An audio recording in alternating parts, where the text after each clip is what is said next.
যদি একটু তুমি রাগান্বিত হও, ও মুসা আমি রাগান্বিত হব না বলো। আল্লাহ না থাক বলো।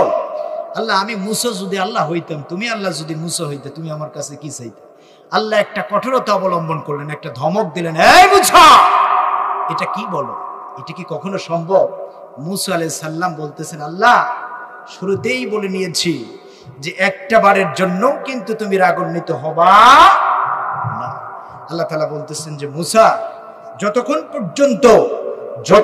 পর্যন্ত মুসা বলতেছে যতক্ষণ পর্যন্ত এর হেফাজত হাকিকতটা না বলবা ততক্ষণ পর্যন্ত এই তোর পাহাড়টা ছাড়বো না। বলি সুবহানাল্লাহ।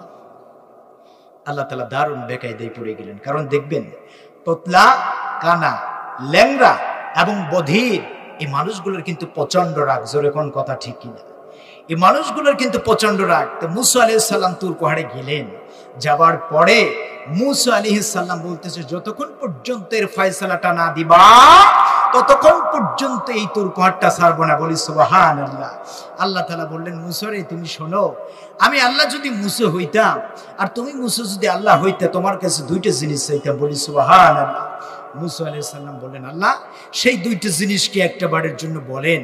তখন মুসা আলাইহিস সালামকে আল্লাহ বললেন, ও মুসা তুমি শোনো, সেই দুইটা জিনিস হচ্ছে, এক নম্বরে তোমার কাছে আমি হায়াতের জিন্দেগিটা চাইতাম। বলি সুবহানাল্লাহ। দ্বিতীয় নম্বরে শরীরটা সুস্থতা চাইতাম। মুসা আলাইহিস সালাম তৎক্ষণিক আর দেরি করলেন না, একেবারেই বলে উঠলেন, আল্লাহ আমাকে সর্বপ্রথম তুমি হায়াতের জিন্দেগিটা দাও এবং আমাকে শরীরটা সুস্থতা রাখো। তো সুতরাং যে আল্লাহ তাআলা আমাদেরকে হায়াতও দিয়েছেন এবং শরীরটা সুস্থতা রেখেছেন, এজন্য অতি ভক্তির সাথে, কণ্ঠের সাথে কণ্ঠ মিলিয়ে উচ্চ আওয়াজে এক যোগে সেই আল্লাহ তাআলার প্রশংসায় পঞ্চমুখী হয়ে যায়। সকলেই পড়ি আলহামদুলিল্লাহ। আকাশ বাতাস মুখরিত করে বলি আলহামদুলিল্লাহ। যিনি উম্মতের কান্ডার, রহমতের ভান্ডার, নবীদের সর্দার, জিনার খেতাবি হলো যিনি মক্কাওয়ালা, যিনি মদিনাওয়ালা, যিনি কামলিওয়ালা, যিনি কাউসারওয়ালা, ওই রাসূলের পক্ষে বাংলার এক প্রান্ত থেকে লক্ষ্য করে আমরা একটু দরুদ দিয়ে দেই। সকলেই পড়ি সাল্লাল্লাহু আলাইহি ওয়াসাল্লাম। আরেকবার পড়ি সাল্লাল্লাহু আলাইহি ওয়াসাল্লাম।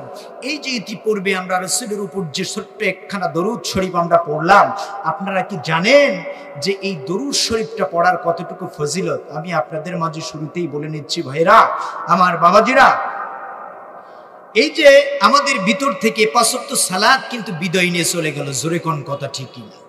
কেউ পড়েছি, কেউ ফার্স্ট ডিভিশনে কয়েকটা লিটার নিয়ে ফেল করেছি, কেউ তাহাজ্জুদের নামাজ পড়েছি, কেউ পড়ি নাই, কেউ কোরআন শরীফ তেলাওয়াত করেছি, কেউ করি নাই, এরপরে ভালো ভালো কাজের এক্সাম্পল দিয়েছি, কেউ দেই নাই। এই যে এতগুলো ইবাদত করলাম, এই যে নামাজ আর সালাত